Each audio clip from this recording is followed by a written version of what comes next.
الحمد لله نحمده ونستعينه ونؤمن به ونتوكل عليه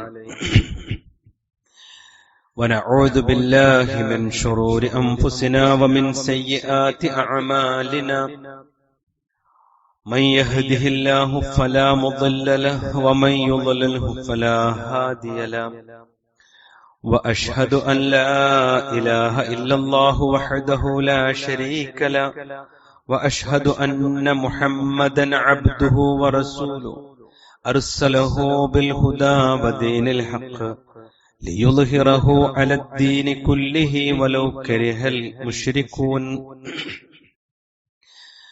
اللهم صل على محمد وعلى آل محمد كما صليت على إبراهيم وعلى آل إبراهيم إنك حميد مجيد اللهم بارك على محمد وعلى آل محمد كما باركت على إبراهيم وعلى آل إبراهيم إنك حميد مجيد أما بعد فإن خير الكلام كلام الله وخير الهدي هدي محمد صلى الله عليه وسلم وشر الأمور محدثاتها وكل محدثة بدعة أعوذ بالله من الشيطان الرجيم بسم الله الرحمن الرحيم يا أيها الذين آمنوا اتقوا الله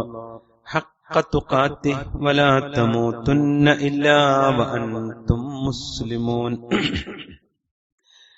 إن الذين آمنوا وعملوا الصالحات إنا لا نضيع أجر من أحسن عملا സ്നേഹാദരണീയരായ സത്യവിശ്വാസി വിശ്വാസിനികളെ, അള്ളാഹുവിന്റെ വിധിവിലക്കുകൾ ജീവിതത്തിന്റെ എല്ലാ മേഖലകളിലും അനുവർത്തിച്ചുകൊണ്ട് തഖ്വയുള്ളവരായി ജീവിക്കണമെന്ന് സ്വന്തത്തോട് തന്നെയും ഓരോരുത്തരോടും പ്രത്യേകമായി ഓർമ്മപ്പെടുത്തുകയാണ്, വസിയ്യത്ത് ചെയ്യുകയാണ്.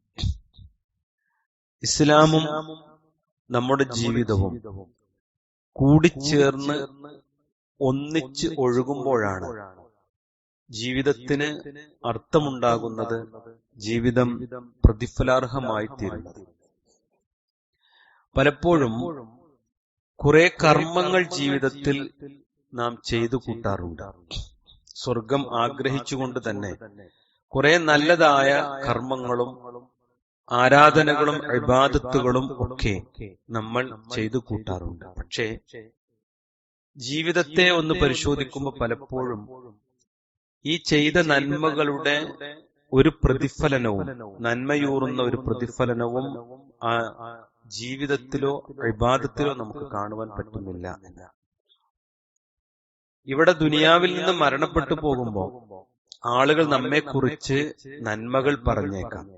പക്ഷേ നാളെ പരലോകത്ത് മനസ്സിനെ വിചാരണക്കെടുക്കുന്ന ആ നിമിഷത്തിൽ നമ്മുടെ കർമ്മങ്ങളൊക്കെ ഫലശൂന്യമായ, പ്രതിഫലരഹിതമായി തീരാം, കനം കുറഞ്ഞതായി മാറാം. അള്ളാഹു അത്തരം ഹതഭാഗ്യരിൽ നിന്ന്, പ്രയാസമനുഭവിക്കുന്ന നരകാവകാശികളായി പോകുന്ന അത്തരം ആളുകളിൽ നിന്ന് നമ്മെ അള്ളാഹു കാത്തു സംരക്ഷിക്കുമാറാവട്ടെ. നാം ഏറെ ജാഗ്രതയോടുകൂടി ശ്രദ്ധിക്കേണ്ടുന്ന വിഷയമാണ്. അതുകൊണ്ടാണ് എല്ലാ ആഴ്ചകളിലും അള്ളാഹു നമ്മെ കൊണ്ട് സൂറത്തുൽ കഹ്ഫ് പാരായണം ചെയ്യിപ്പിക്കാൻ അതിലൊരു വചനമുണ്ട്, ഇന്നല്ലദീന ആമനൂ, തീർച്ചയായും വിശ്വസിച്ച ഒരു കൂട്ടർ, വഅമിലുസ് സ്വാലിഹാത്തി, അവർ സൽക്കർമ്മങ്ങൾ അനുഷ്ഠിക്കുന്നവരാണ്. രണ്ട് ഗുണങ്ങൾ സന്തോഷത്തിൻ്റെതാണ്. എന്നിട്ട് റഹ്മാനായ റബ്ബ് പറഞ്ഞു, ഇന്നാ, തീർച്ചയായും നാം ലാ നുദിഉ അജ്റ മൻ അഹ്സന അമല, പ്രവർത്തനങ്ങൾ നന്നാക്കുന്നവരുടെ പ്രതിഫലം നാം പാഴാക്കുകയില്ല. അപ്പൊ കർമ്മങ്ങൾ നന്നാക്കുവാൻ പരിശ്രമിച്ചുകൊണ്ടേയിരിക്കുന്ന, അതിലെ വീഴ്ചകളെ പരിഹരിച്ചുകൊണ്ട് പ്രതിഫലാർഹമായ കർമ്മമാക്കി മാറ്റാൻ ആഗ്രഹിച്ച് പ്രാർത്ഥിച്ച് പ്രവർത്തിക്കുന്നവരുടെ കർമ്മങ്ങൾ പ്രതിഫലാർഹമായിരിക്കും. കേവല കർമ്മങ്ങൾ അർത്ഥശൂന്യമായിരിക്കും. ഇതൊരു വല്ലാത്ത ആയത്താണ്. ഒന്ന് രണ്ട് കാര്യങ്ങൾ നമ്മളൊന്ന് മനസ്സറിഞ്ഞ് പരിശോധിച്ചാൽ നമുക്ക് ഏത് ഗണത്തിലാണ് നമ്മൾ ഉൾപ്പെടുക എന്ന് പെട്ടെന്ന് മനസ്സിലാകും. സഹോദരങ്ങളെ, നമ്മൾ അറബിയിൽ പറയുന്നൊരു വാക്കാണ് ഇഖ്ലാസ്. ആത്മാർത്ഥത എന്ന് നമുക്ക് അതിനെ പറയാൻ പറ്റും. ഇതിന്റെ ഒരു പ്രത്യേകത, ഒരാൾക്ക് കച്ചവടത്തിൽ ഇഖ്ലാസ് ഉണ്ട്.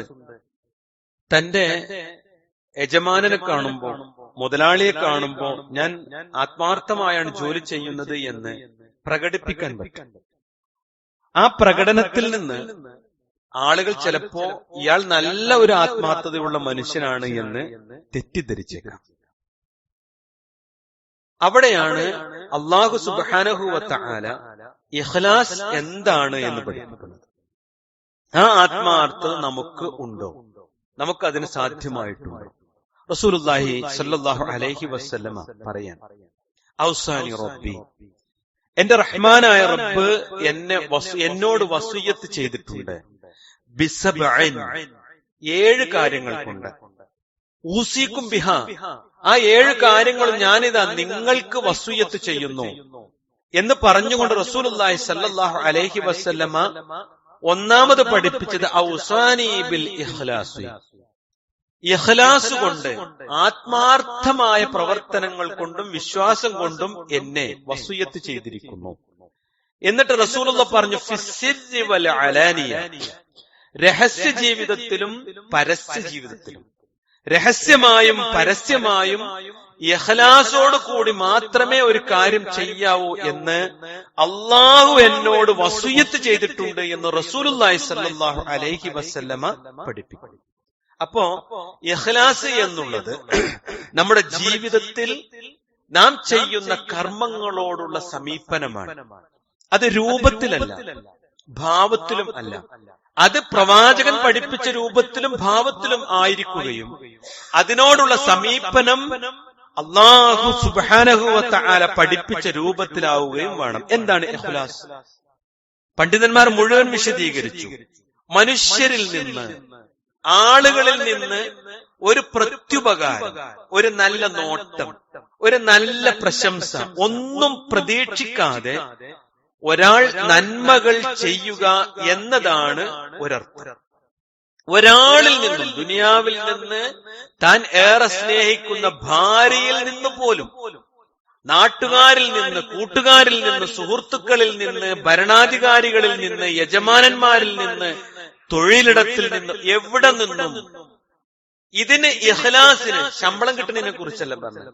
ഇഖ്ലാസിന് എനിക്ക് പ്രതിഫലം നൽകേണ്ടത് റഹ്മാനായ റബ്ബാണ് എന്ന വിശ്വാസത്തോടു കൂടി ഒരാൾ ഇബാദത്ത് അനുഷ്ഠിക്കുമ്പോ, ഒരാൾ തൊഴിലിടത്തിൽ തൊഴിൽ ചെയ്യുമ്പോ, അയാൾ ചെയ്യുന്ന പ്രവർത്തനത്തിന് ദുനിയാവിൽ ചിലപ്പോ പ്രതിഫലം കിട്ടിക്കൊള്ളുന്നില്ല. അവങ്ങനെ തന്റെ സഹപ്രവർത്തകരെ നോക്കി ഞാൻ മാത്രം എന്തിനങ്ങനെ എന്ന് ചിന്തിക്കേണ്ടുന്ന ഒരു സാഹചര്യം ഇഖ്ലാസുള്ള ഒരു മുഅ്മിനിന് ഉണ്ടാവില്ല എന്നാണ്. അതുകൊണ്ട് നമ്മുടെ പ്രവർത്തനങ്ങൾക്കുള്ള പ്രതിഫലം ഇഹത്തിലെ എന്തുമാവട്ടെ, പരത്തിന് എന്തു വേണ്ടിയാണ്, പരത്തിലെ പ്രതിഫലത്തിന് വേണ്ടിയാണ് നാം ചെയ്യുന്നത് എന്ന ചിന്തയാണ് ഇത് യോജിപ്പിക്കുന്നത്. അതുകൊണ്ട് സഹോദരങ്ങളെ, ഖുർആൻ നമ്മെ പഠിപ്പിക്കുന്ന ഒരു വചനം ഇങ്ങനെയാണ്, വമാലി അഹദിൻ ഇൻദഹു മിൻ നിഅമത്തിൻ തുജ്സാ. ഒരു ഇഖ്ലാസുള്ള മനുഷ്യൻ, ശ്രദ്ധിക്കണം കേട്ടോ സഹോദരങ്ങളെ, നമ്മളെ കുറിച്ചാണ് അല്ലാഹ് പറയുന്നത്, നമ്മളെ കുറിച്ച് മാത്രമാണ് ഇത് പറയേണ്ടത്. അല്ലാത്തവൻ മുനാഫിഖാണല്ലോ, അല്ലാത്തവൻ നരകത്തിന്റെ വിറകല്ലേ, നമ്മൾ ഏതായാലും ആഗ്രഹിക്കുന്നില്ല. അല്ലാഹ് പറയാം, ഒരു മുഅ്മിനായ ഇഖ്ലാസുള്ള മനുഷ്യന്റെ ഒരു പ്രവർത്തനത്തെ അവൻ വിലയിരുത്തുക, പ്രത്യുപകാരം, ദുനിയാവിൽ നിന്ന് ഒരു ഉപകാരം പകരമായി ലഭിക്കേണ്ട ഒന്നും അവനിൽ നിന്നുണ്ടാവില്ല. വമാലി അഹദിൻ ഇൻദഹു, ഒരു ഉപകാരവും അവന്റെ പക്കൽ നിന്ന് ഒരാൾക്കും കിട്ടൂല. എന്തിന്? മിൻ നിഅമത്തിൻ തുജ്സാ, അവനൊരു പ്രത്യുപകാരം ചെയ്യണം എങ്കിലേ അവൻ തൃപ്തിപ്പെടൂ എന്ന് ആഗ്രഹിച്ച് ഒരു കർമ്മവും ചെയ്യൂല. അവൻ 10,000 കൊടുത്താലും ആ മനുഷ്യന്റെ കണ്ണിൽ നിന്ന് ഒരു ശുക്രിന്റെ, ഒരു എഴുന്നേറ്റ് നിൽക്കലിന്റെ ഒരു വാക്കുൻ ആഗ്രഹിക്കൂല. അതും പ്രതീക്ഷിക്കുന്നേ ഇല്ല.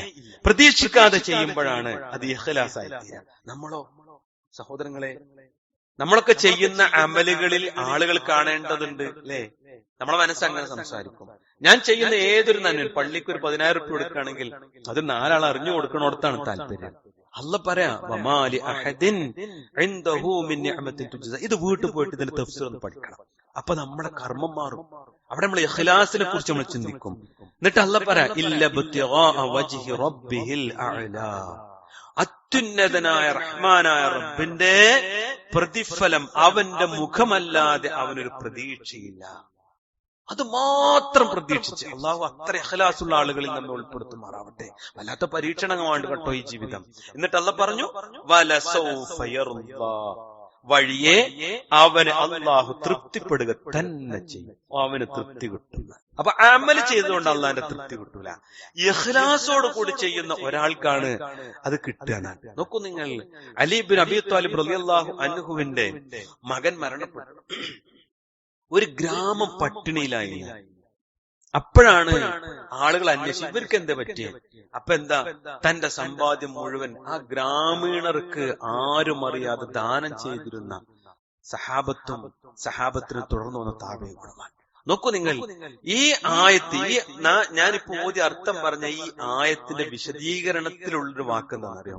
ഇതിൽ ഈ ആയത്തിറങ്ങാനുണ്ടായ കാരണങ്ങളിൽ ഒന്ന്, ധാരാളം അടിമകളെ അള്ളാഹുവിന്റെ പ്രീതി മാത്രം ലക്ഷ്യം വെച്ച് മോചിപ്പിച്ച അബൂബക്കർ സിദ്ദീഖ് റളിയല്ലാഹു അൻഹുവിനെ ഉദ്ദേശിക്കുന്നതായി പറയുന്നു.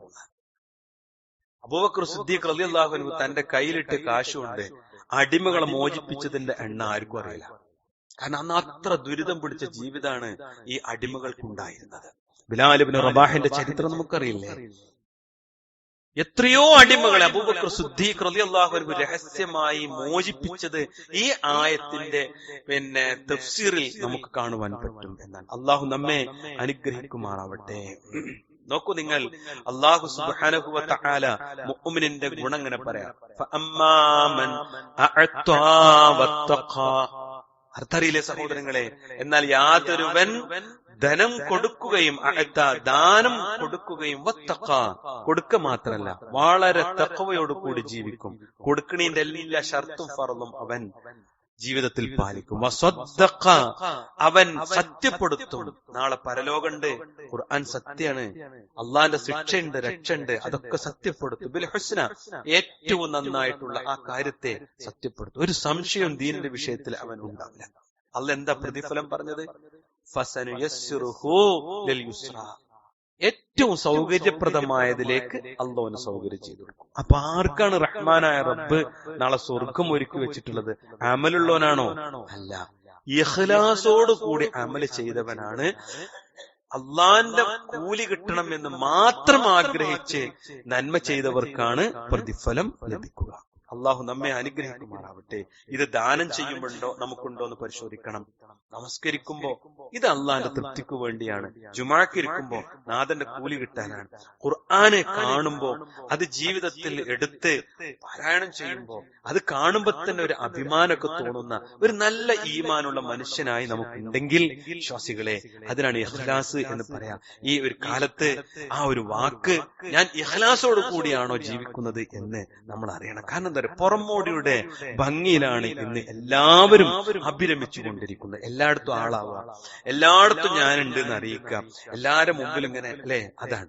അതിൽ നിന്നും മാറി ഒന്ന് മനസ്സിനെ ഉള്ളിലേക്ക് മടക്കിപ്പിടിച്ച് ഒന്ന് അള്ളാഹുലേക്ക് തിരിച്ചു പിടിച്ചാൽ ഇഖ്ലാസ് അളക്കാൻ നമുക്ക് സാധിക്കും. അള്ളാഹു തൗഫീഖ് നൽകുമാറാവട്ടെ. രണ്ടെന്താണെന്നറിയാം സഹോദരങ്ങളെ, നീതിയോട് കൂടി ജീവിക്കുക എന്ന, നീതിയുള്ളവനായി ജീവിക്കുക. നമുക്കൊരു സന്തോഷവും സംതൃപ്തിയുള്ള ഒരു അവസ്ഥയിലൊക്കെ നമ്മൾ നീതി പാലിക്കും. ആ നീതിക്ക് ഒരു പ്രശ്നം ഉണ്ടാവില്ല. നമുക്ക് ദേഷ്യം വരുമ്പോഴോ, ദേഷ്യം വന്നാൽ ഭാര്യയോട് അനീതി കാണിക്കും, മക്കളോട് അനീതി കാണിക്കും, നമ്മുടെ ശിഷ്യന്മാരോട് അനീതി കാണിക്കും, തൊഴിലിടങ്ങളിലെ നമ്മുടെ തൊഴിലാളികളോട് അനീതി കാണിക്കും. അതൊന്നും ഒരു പ്രശ്നമല്ല. അതുകൊണ്ടാണ് റസൂലുള്ളാഹി സ്വല്ലല്ലാഹു അലൈഹി വസല്ലം പറഞ്ഞു, നമ്മെ പഠിപ്പിച്ചതായി അലി ഇബ്നു അബീ ത്വാലിബ് റളിയല്ലാഹു അൻഹു ഓർമ്മപ്പെടുത്ത സലാസുൻ മുൻജിയാത്ത്. ഒരു മനുഷ്യന് 3 രക്ഷാ കവചങ്ങളുണ്ട് എന്നാണ്. അവന് രക്ഷപ്പെടാൻ 3 എണ്ണുണ്ട്. ഒന്ന് വൽ അദ്ലു, അവൻ നീതി കാണിക്കലാണ്. ഫിൽ ഗളബി വരിള, അവന് ദേഷ്യം വരുമ്പോഴും അവന് സന്തോഷമുണ്ടാകുമ്പോഴും അവൻ നീതി കാണിക്കുക എന്നതാണ് അവന്റെ ജീവിതത്തിലെ ഏറ്റവും വലിയ കാര്യം എന്ന് നമുക്കറിയാൻ പറ്റും. എന്നിട്ട് ഇതിന് താഴെ ചരിത്രത്തിൽ നാം പലപ്പോഴും കേട്ടൊരു സംഭവമുണ്ട്. അദ്ദേഹം ഒരു യാത്രാമധ്യേ അലി ഇബ്നു അബീ ത്വാലിബ് ഭരണാധികാരിയായിരിക്കെ യാത്രാമധ്യേ അദ്ദേഹത്തിന്റെ പടയങ്കി നഷ്ടപ്പെട്ടു. അത് കൂടെ തൊട്ടു പിന്നിൽ സഞ്ചരിച്ചിരുന്ന ഒരു യഹൂദിയുടെ കയ്യിൽ അകപ്പെട്ടു. അതറിയാമായിരുന്നു. അങ്ങനെ യഹൂദിക്കാണ് കിട്ടിയത് എന്നും പടയങ്കി തന്റേതാണെന്നും ഖലീഫയാണ് അദ്ദേഹം അറിയാമായിരുന്നു. എന്നിട്ട് അദ്ദേഹം ചോദിച്ചു, തിരിച്ചു ചോദിച്ചു, ഇത് എന്റെ പടയങ്കിയാണ്. അദ്ദേഹം പറഞ്ഞു, ജൂതൻ പറഞ്ഞു തരൂലെന്ന്, അത് എന്റെ. ഉടനെ ജൂതനാണ് മുന്നോട്ട് വെച്ചത്, നമുക്കൊന്നൊരു മുസ്ലിം ഭരണാധികാരിയുടെ മുമ്പിൽ പോയിട്ട് ഈ കേസ് പറയാം. അങ്ങനെ കേസ് കൊടുത്തത് ഷുറൈഉൽ ഖാദിയുടെ അടുത്താണ്. അന്ന് അലി റളിയല്ലാഹു അൻഹു ഖിലാഫത്തിലെ ജഡ്ജിയാണ് അദ്ദേഹം. ഷുറൈഉൽ ഖാദി വിസ്തരിച്ചു, ആരെ? ഖലീഫിനെ വിസ്തരിക്കണം. ആ വിസ്തരിച്ച കൂട്ടത്തില് താങ്കൾക്ക് തെളിവുണ്ടെങ്കിൽ ഹാജരാക്കുന്നു.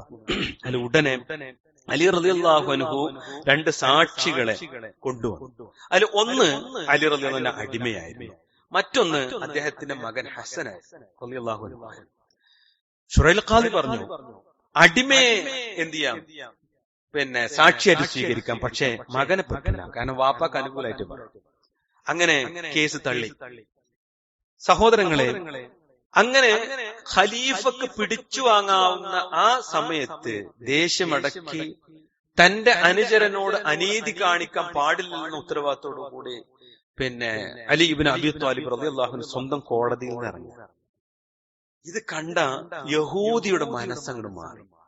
കാരണം ആ രാജ്യത്തിന്റെ പ്രഥമ പൗരന് പോലും തന്റെ കാര്യം ഉറപ്പുണ്ടായിട്ടും സാക്ഷിയിൽ മാത്രം വന്ന ഈ വീഴ്ച കൊണ്ട് എനിക്ക് നീതി കിട്ടാനാണല്ലോ, അല്ലെങ്കിൽ എന്റെ ഭാഗത്താണല്ലോ കോടതി നിന്നത്. അദ്ദേഹം കലിമ ചൊല്ലിയാണ്. അതിന് പറഞ്ഞ ഒരു കാരണം ഇതാണ്, അഷ്ഹദു അന്ന ലാ ഇലാഹ ഇല്ലല്ലാഹ്. കോടതിയിൽ നിന്ന് ആ മനുഷ്യൻ കലിമ ചൊല്ലി എന്ന് പറഞ്ഞാൽ തനിക്കെതിരാണെങ്കിലും ചിലപ്പോ നമുക്ക് എതിരായിരിക്കും, പക്ഷേ അത് ക്ഷമിക്കാനും സഹിക്കാനും അപരനോട് അനീതി കാണിക്കാതിരിക്കാനും നമുക്ക് സാധിക്കുക എന്നതാണ് നീതി എന്ന വാക്കിനർത്ഥം. നമുക്ക് കുറച്ച് അധികാരമുണ്ട്. നോക്കൂ നിങ്ങൾ ഇസ്ലാമിക ചരിത്രത്തിലെ പഠിക്കേണ്ട വലിയ വിഷയമാണ്. ഇസ്ലാമിക ചരിത്രത്തിൽ മക്കം ഫതഹ് ഉണ്ടായി. അന്ന് മക്കയിലെ മുശ്രിക്കുകളൊക്കെ ഭയപ്പെട്ടത് എന്താ അറിയോ? മുഹമ്മദ് തങ്ങളെ എണ്ണി എണ്ണി പകരം ചോദിക്കും. ഓലെ പാരമ്പര്യം അതായിരുന്നു. പക്ഷേ റസൂലുള്ളാഹി സ്വല്ലല്ലാഹു അലൈഹി വസല്ലമ അവർക്ക് സ്വാതന്ത്ര്യം കൊടുക്കുക ചെയ്തു. ഭക്ഷണം തരാത്തവരുണ്ടായിരുന്നു. ഹംസ റളിയല്ലാഹുവിനെ കൊന്ന ചരിത്രം മുമ്പിലുണ്ടായിരുന്നു. നാട്ടിൽ നിന്ന് ആട്ടിറക്കിയതുണ്ടായിരുന്നു. പല വിഷയങ്ങളുണ്ടായിരുന്നു. എല്ലാം മറന്ന് ആ ജനങ്ങൾക്ക് അവസരം വന്നപ്പോ അള്ളാഹുവിന്റെ റസൂൽ വിട്ടുവീഴ്ച ചെയ്തു. ഇത് നമ്മുടെ ജീവിതത്തിലില്ലെങ്കിൽ വിശ്വാസികളെ, നമ്മൾ എത്ര നിസ്കരിച്ചിട്ടും കാര്യമില്ല എന്നാണ് ഈ സംഭവങ്ങളൊക്കെ നമ്മെ പഠിപ്പിക്കുന്നത്. അതുകൊണ്ട് നീതി നടപ്പാക്കുന്നിടത്ത് നമ്മൾ വളരെ ഗൗരവം കാണിക്കണം. മൂന്നാമത്തെ ഒരു വിഷയം ഇതുപോലെ തന്നെ വിട്ടുവീഴ്ച നടത്തുക എന്നുള്ളതാണ്. എന്താണ് വിട്ടുവീഴ്ച? നമുക്കാണ് ചാൻസ്. നമ്മുടെ അടുത്താണ് നീതി. നമ്മൾ പറയുന്നതാണ് അവിടെ നടപ്പാകേണ്ടത്. അതിനെ നമ്മൾ വിട്ടുകൊടുക്കാൻ. അള്ളാഹുവിന്റെ റസൂൽ സല്ലല്ലാഹു അലൈഹി വസല്ലമ മക്കം വിജയത്തിന്റെ അതേ സമയത്ത് തന്നെ പറഞ്ഞ വാക്കുണ്ട്, വഇൻ അഫൗ അമ്മൻ. അതായത് വിട്ടുവീഴ്ച, തങ്ങളോട് അക്രമം ചെയ്തവരെ വിട്ടുവീഴ്ച ചെയ്തു കൊടുത്തു. ആയിഷ റളിയല്ലാഹു അൻഹ നബി സല്ലല്ലാഹു അലൈഹി വസല്ലമയുടെ പ്രിയ പത്നിയാണ്. അബൂബക്കർ സിദ്ദീഖ് റളിയല്ലാഹു അൻഹുവിന്റെ മകളാണ്. അവർക്കെതിരെയാണ് വ്യഭിചാരാരോപണം നാട് മുഴുവൻ പരത്തിയത്. പറഞ്ഞത് പുറത്തുള്ള ആൾക്കാരല്ല, ഒരു പരീക്ഷണമായിരുന്നു. അത് മുഅ്മിനീങ്ങളിൽപ്പെട്ട ആൾക്കാരായിരുന്നു. അബൂബക്കർ സിദ്ദീഖ് റളിയല്ലാഹു അൻഹു അന്ന് ചെലവ് കൊടുത്തിരുന്ന ഒരാളെ പറഞ്ഞു വരുത്തിയത്. അബൂബക്കർ റളിയല്ലാഹു അൻഹു പറഞ്ഞു, ഞാൻ കൊടുക്കൂലെന്ന്. റസൂലുള്ളാഹ് ഉപദേശിച്ചു, കൊടുക്കണം. നോക്കൂ നിങ്ങൾ, അവിടെ ഒരു വിട്ടുവീഴ്ച കാണിക്കാൻ നമുക്ക് സാധിക്കുക എന്നത് ചരിത്രം കേട്ടപ്പോഴല്ലോ. സ്വന്തം ഭാര്യയോട് വിട്ടുവീഴ്ച ചെയ്യാൻ പറ്റുന്നുണ്ട് നമുക്ക്? ഉണ്ടോ? മനസ്സറിഞ്ഞു ചിന്തിക്കുക. സ്വന്തം മക്കളോട്, അല്ലെങ്കിൽ തന്റെ കീഴിലുള്ള ആളുകളോട് ഇല്ല. അവിടൊക്കെ നമ്മൾ വളരെ മോശം. എല്ലാരെ കുറിച്ചല്ല കേട്ടോ, ചിലരെ കുറിച്ചൊക്കെ കേൾക്കുമ്പോൾ എന്തിനാണ് 25 കൊല്ലം നിസ്കരിച്ചതെന്ന് തോന്നിപ്പോ, എന്തിനാ ഈ 50 കൊല്ലം ഈ ദുനിയാവിൽ ജീവിച്ചത് എന്ന് തോന്നിപ്പോ. അതുകൊണ്ട് സഹോദരങ്ങളെ, ഇത് അള്ളാന്റെ ഖുർആനും പ്രവാചകന്റെ ഹദീസിലെ ചരിത്രമല്ലേ. കേൾക്കുമ്പോൾ എന്നോടാണെന്ന് തോന്നിയാൽ അത് നമുക്ക് എന്തോ തിരുത്താനുണ്ട് എന്നതിനർത്ഥം. ഈ പറയുന്നത് എന്നോടാണ്, നിങ്ങളോടാണ്. അള്ളാന്റെ ഖുർആനാണ്, പ്രവാചകന്റെ ചരിത്രമാണ് നമ്മൾ സംസാരിക്കുന്നത്. അതുകൊണ്ട് വിട്ടുവീഴ്ച നമുക്കുണ്ടാണ്. മറ്റൊന്നെന്തെന്നറിയോ? മിതത്വം. ഇന്ന് ഇല്ലാത്തതാണ് അല്ലേ? ഉമർ റളിയല്ലാഹു അൻഹുവിന്റെ കാലത്ത് കുപ്പായില്ലാത്തതിന്റെ കഥ നമ്മൾ കേൾക്കാറുണ്ട്. നമുക്കൊക്കെ കുപ്പായുണ്ട്, ഡ്രസ് ഉണ്ട്, വാഹനം ഒക്കെ ആവശ്യത്തിന് വേണം. വേണ്ടെന്ന് ആരും പറഞ്ഞിട്ടില്ല. നല്ല സൗകര്യമുള്ള ആളുകൾ നല്ല സൗകര്യത്തിന് ജീവിക്കണം എന്ന് റസൂലുള്ളാഹി പഠിപ്പിച്ചിട്ടുണ്ട്. ഉമർ റളിയല്ലാഹു അൻഹു അബൂബക്കർ സിദ്ദീഖ് റളിയല്ലാഹു അൻഹു ഉപദേശിച്ച് നമുക്ക് കാണാൻ പറ്റും. ഞങ്ങളെ ഖലീഫ, നിങ്ങൾ അതിനനുസരിച്ച് വേണമെന്നൊക്കെ പറഞ്ഞൊക്കെ കാണാൻ പറ്റും. പക്ഷേ അതിലൊരു മിതത്വമാണ് അല്ലെ? വിവാഹ രംഗക്കൊന്ന് ആലോചിക്കും സഹോദരങ്ങളെ. ഒരു വിവാഹത്തിന് ഒരു സാധാരണക്കാരൻ വസ്ത്രം എടുക്കാൻ വേണ്ടി 80,000 റുപ്യ ചെലവഴിച്ചത് പറഞ്ഞു. നാട്ടുകാരുടെ മുമ്പിൽ കൈ നീട്ടിയിട്ടാണ് കല്യാണം നടക്കുന്നത്. പക്ഷേ വീട്ടിലുള്ള ആളുകൾക്കൊക്കെ പടം 2-3 ദിവസം കല്യാണം പറഞ്ഞിട്ട് ഉണ്ടാക്കിയപ്പോ ലക്ഷങ്ങൾക്ക് മുട്ടുമ്പോ നമ്മളെ ആളുകളുടെ നിയന്ത്രണമില്ലായ്മ എത്രമാത്രം ഉണ്ട് എന്ന് നമ്മൾ ചിന്തിക്കണം. അതുകൊണ്ട് ധൂർത്തിനെ കുറിച്ച് നമ്മളൊന്ന് നന്നായി ആലോചിക്കാം. ഏതൊരു സാധനം നമ്മളെ കയ്യിലുണ്ടോ അത് പരമാവധി പ്രയോജനപ്പെടുത്തി. ഇനി ഇത് ഉപയോഗിക്കാൻ പറ്റൂല, കഴിഞ്ഞ്. അത് മൊബൈൽ ഫോൺ ആവട്ടെ, നമ്മളൊരു ഇസ്തിരിപ്പെട്ടി ആവട്ടെ, ഒരു പുതപ്പാവട്ടെ, ഒരു ഷൂ ആവട്ടെ, അല്ല 100 രൂപന്റെ ഒരു ചെരുപ്പാവട്ടെ, ബാത്റൂമിലൊരു ചെരുപ്പാണ്, ഇനി ഇതിന് പറ്റൂല. എന്നിട്ട് ഉപേക്ഷിക്കുന്നിടത്ത് നമ്മളെ ഉപയോഗിക്കുന്നിടത്തേക്ക് എത്തിയാൽ നമ്മൾ പിശുക്കനല്ല സഹോദരങ്ങളെ. അള്ള തന്ന ഒരു നയാ പൈസക്ക് ഞാൻ വില വെക്കുന്നു എന്നാണ് അർത്ഥം. ഇന്ന് നമ്മളെ മക്കൾക്ക് 500 രൂപന്റെ വലിപ്പം അറിയില്ല. അറിയില്ല. 500 കൊണ്ടാ 1000 കൊണ്ടാന്ന് മക്കൾ ചോദിക്കുമ്പോ ഇതെങ്ങനെ ഉണ്ടായിന്ന് അറിയില്ല. കൊടുക്കണ വാപ്പാക്കും അറിയില്ല. കാരണം അതൊക്കെ പല തട്ടുകളിൽ നിൽക്കുമ്പോഴേ നമുക്കത് മനസ്സിലാവും. അതുകൊണ്ട് സഹോദരങ്ങളെ, ജീവിതം നിസ്കരിച്ചത് കൊണ്ട് സ്വർഗത്തിലെത്തും. ഞാൻ ഇടയ്ക്ക് റമളാനിൽ നോമ്പനുഷ്ഠിച്ചാല് അള്ളാന്റെ ജന്നാത്തുൽ ഫിർദൗസിലേക്ക് എത്തുന്നത് നമ്മൾ തെറ്റിദ്ധരിക്കരുത്. അള്ളാഹ് ഖുർആനിൽ പറഞ്ഞതാണ്, അവൻ ചെയ്യുന്ന അമല് ഇഖ്ലാസോട് കൂടി അള്ളാന്റെ റസൂലും പറഞ്ഞ രൂപത്തിൽ പൂർത്തിയാക്കിയ ഒരാളുടെ അമലെ അള്ളാഹ് സ്വീകരിക്കുള്ളൂ. അല്ലാത്തവന്റെ അമല് നാളെ പരലോകത്ത് അള്ളാഹ്ക്ക് വേണ്ട എന്ന് വെച്ചാൽ പിന്നെ നമുക്ക് രക്ഷപ്പെടാനും വഴിയില്ല. അതുകൊണ്ട് ദുനിയാവിനെ സൂക്ഷിക്കുക, റഹ്മാനായ റബ്ബിന്റെ കൽപ്പനകൾ ശ്രദ്ധിക്കുക. അള്ളാഹു നമ്മെ അനുഗ്രഹിക്കുമാറാവട്ടെ.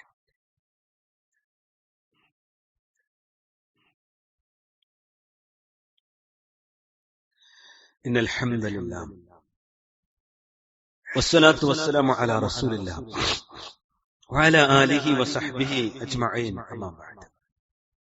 ബഹുമാന്യരായ സത്യവിശ്വാസികളെ, അള്ളാഹുവിന്റെ നിയമങ്ങൾ പാലിക്കണേ എന്ന് ഒരിക്കൽ കൂടി ഓർമ്മപ്പെടുത്തുകയാണ്. പലപ്പോഴും ജീവിതത്തിൽ നമ്മൾ നെഗളിപ്പ് കാണിക്കുന്നത് നാട്ടിലൊന്ന് ഉഷാറാകാൻ വേണ്ടി, അവനെക്കാട്ടിലും കുറച്ചു മെച്ചത്തിലാണ് ഞാൻ, അവനെക്കാട്ടിലൊക്കെ തിരക്കടില്ലാത്ത രൂപത്തിലാണ് ഞാൻ, അതിനു വേണ്ടി അവരെക്കാൾ മെച്ചപ്പെട്ട രൂപത്തിലേക്കാകാൻ എന്ത് ചെയ്യും? വസ്ത്രം, അത് തന്റെ ആഢ്യത്വം എല്ലാം മാറ്റി, എല്ലാം ഇങ്ങനെ മാറ്റിക്കൊണ്ടിരിക്കും മനുഷ്യൻ. യഥാർത്ഥത്തിൽ ഒരു മനുഷ്യന്റെ ജീവിതം അള്ളാഹു വിലയിരുത്തുന്നത് അവന്റെ ശഖ്സിയത്താണ്, വ്യക്തിത്വമാണ്. ഒരു വിശ്വാസം അവനെ എത്ര സ്വാധീനിച്ചു എന്നതാണ്. അള്ളാഹിനെ കുറിച്ചുള്ള ഒരു ബോധം സ്വാധീനിച്ച ഒരു മനുഷ്യൻ, അവൻ ക്രമേണ മുഅ്മിനായി മുസ്ലിമായാണ് മാറുന്നത്. ഇസ്ലാമിനെ സ്വാധീനിക്കാത്തൊരു മനുഷ്യൻ മുനാഫിഖായാണ് മാറുന്നത്. ഏതുപോലെ നമ്മൾ പ്ലാവില് ചക്കനുണ്ടാവും, അതല്ലാതൊരു സാധനം ഉണ്ടായാൽ നമുക്കത് വിശ്വസിക്കാനും പറ്റില്ല, അത് പ്രയോജനപ്രദമല്ല. ഇതന്നെയാണ് അവസ്ഥ. അപ്പൊ ഒരു മുഅ്മിനായി മാറുക എന്ന് പറഞ്ഞാൽ അവന്റെ ജീവിതം ഇസ്ലാമാകുക എന്നാണ്. ഇസ്ലാമാകുക, അവന്റെ നോട്ടവും അവന്റെ ഇരുത്തവും അവന്റെ പെരുമാറ്റവും എല്ലാം. എന്താ ബാക്കിയുള്ളവരെ തൃപ്തിപ്പെടുത്താൻ നിങ്ങൾ ശ്രമിച്ചാലോ നടക്കൂല എന്നുള്ളത് പറഞ്ഞേ. സ്വന്തത്തെ പോലും തൃപ്തിപ്പെടുത്താനുള്ള ആഫിയത്ത് നമുക്കില്ല. സ്വന്തം ഭാര്യയെയും മക്കളെയും സമ്പൂർണമായി തൃപ്തിപ്പെടുത്താനുള്ള സ്വഭാവ മഹിമയോ സാമ്പത്തിക സുരക്ഷ ഒന്നും നമ്മളെടുത്തില്ല. നമ്മൾ ദുർബലരാ. അതുകൊണ്ടാണ് റഹ്മാനായ റബ്ബ് പറഞ്ഞത്, വലൻ തർളാ അൻക അൽ യഹൂദ വലൻ നസ്വാറ. 2 സമുദായത്തെ കുറിച്ച് പറഞ്ഞുകൊണ്ടത് പറഞ്ഞു. യഹൂദികളെയും ക്രിസ്ത്യാനികളെയും യഹൂദികളും ക്രിസ്ത്യാനികളും ഒരിക്കലും നിന്നെ പറ്റി തൃപ്തിപ്പെടുകയില്ല. ഹത്താ തത്തബിഅ മില്ലത്തഹും, നീ അവരുടെ മാർഗം പിൻപറ്റുന്നതുവരെ, അവർ കോലത്തിൽ നീ ആകുന്നത് വരെ അവരാരും നിന്നെ ഇഷ്ടപ്പെടൂല എന്ന് പറഞ്ഞ ഒരു കള്ളുടെ നമ്മളെ സുവർണമായി ഇഷ്ടപ്പെടണ കള്ളു കുടിച്ചേ പറ്റും. അതന്നെ ഈ നാട്ടിലെ എല്ലാവിധ തോന്നിവാസങ്ങളും കാട്ടി നടക്കുന്ന ആളുകൾക്ക് നമ്മളൊരു നല്ല ആളായിത്തീരണമെങ്കിൽ അതേപോലെ നമ്മളായെങ്കിലേ പറ്റും. എന്നാൽ റഹ്മാനായ റബ്ബ് പറഞ്ഞു, ഖുൽ, നബിയെ പറയുക, ഇന്ന ഹുദല്ലാഹി ഹുവൽ ഹുദ, അള്ളാഹു തന്ന ഈ നേർമാർഗം ഉണ്ടല്ലോ, അതാണ് നിനക്ക് ഇഹത്തിലും പരത്തിലും യഥാർത്ഥമായ മാർഗം. നീ ഒരു യഥാർത്ഥ മുഅ്മിനായി നോക്ക്.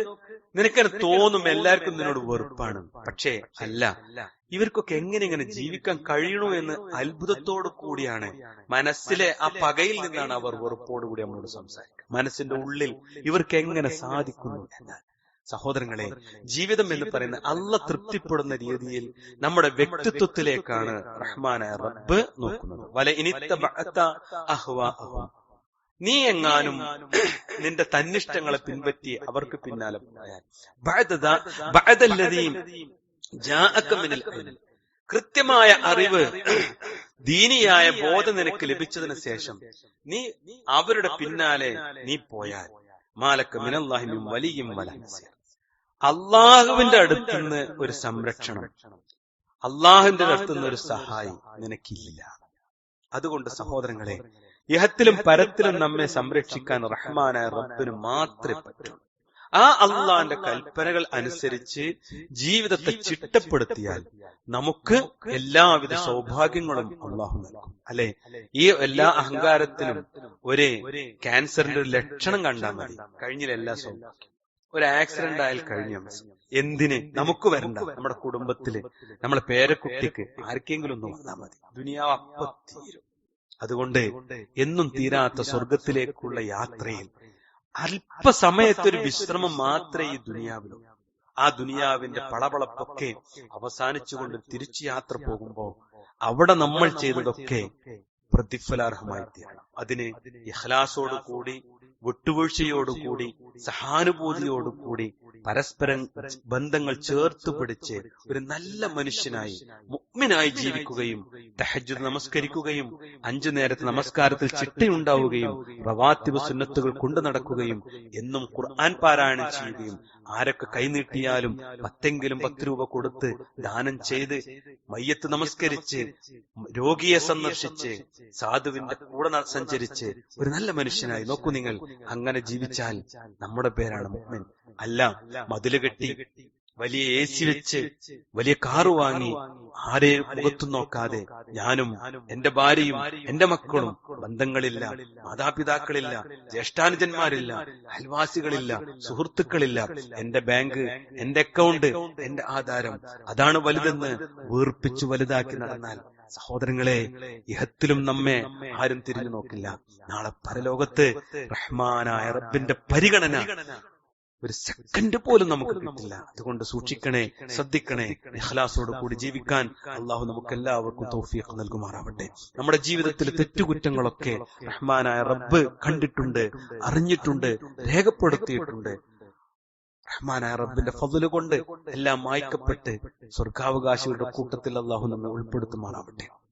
അല്പകാലം ലഭിക്കുന്ന ഈ ജീവിതം കൊണ്ട് ജന്നാത്തുൽ ഫിർദൗസ് വിലക്ക് വാങ്ങാൻ, ജന്നാത്തുൽ ഫിർദൗസ് പകരം ലഭിക്കുന്ന അമലുകൾ ചെയ്യാൻ അള്ളാഹു നമുക്ക് തൗഫീഖ് നൽകുമാറാവട്ടെ. ഈ ദുനിയാവിലും നാളെ പരലോകത്ത് വിചാരണയിലും അള്ളാഹു തൃപ്തിപ്പെടുന്ന ഏറ്റവും നല്ല മുഅ്മിനീങ്ങളിൽ അള്ളാഹു നമ്മെ ഉൾപ്പെടുത്തുമാറാവട്ടെ. രോഗങ്ങൾ കൊണ്ട് പ്രയാസപ്പെടുന്ന സഹോദരങ്ങൾക്ക് അള്ളാഹു അത് മുഖേന മഗ്ഫിറത്തും മർഹമത്തും ജന്നത്തും നൽകി അനുഗ്രഹിക്കുമാറാവട്ടെ. അവർക്ക് വേണ്ടി പ്രയാസപ്പെടുന്നവർക്കെല്ലാം അള്ളാഹു ഖൈറും ബർക്കത്തും ഇഹത്തിലും പരത്തിലും നൽകി അനുഗ്രഹിക്കുമാറാവട്ടെ.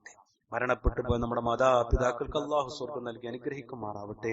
നമ്മുടെ കുടുംബാംഗങ്ങൾക്ക് അള്ളാഹു സ്വർഗം നൽകി അനുഗ്രഹിക്കുമാറാവട്ടെ. അവരെയും നമ്മെയും അള്ളാഹു ജന്നാത്തുൽ ഫിർദൗസിൽ ഒരുമിച്ച് കൂട്ടുമാറാവട്ടെ. നമ്മുടെ മക്കൾക്ക് നേർമാർഗത്തിലൂടെ ജീവിക്കാനും സ്വർഗത്തിൽ ഒരുമിച്ച് കൂടുവാനുമുള്ള തൗഫീഖ് അള്ളാഹു പ്രദാനം ചെയ്യുമാറാവട്ടെ.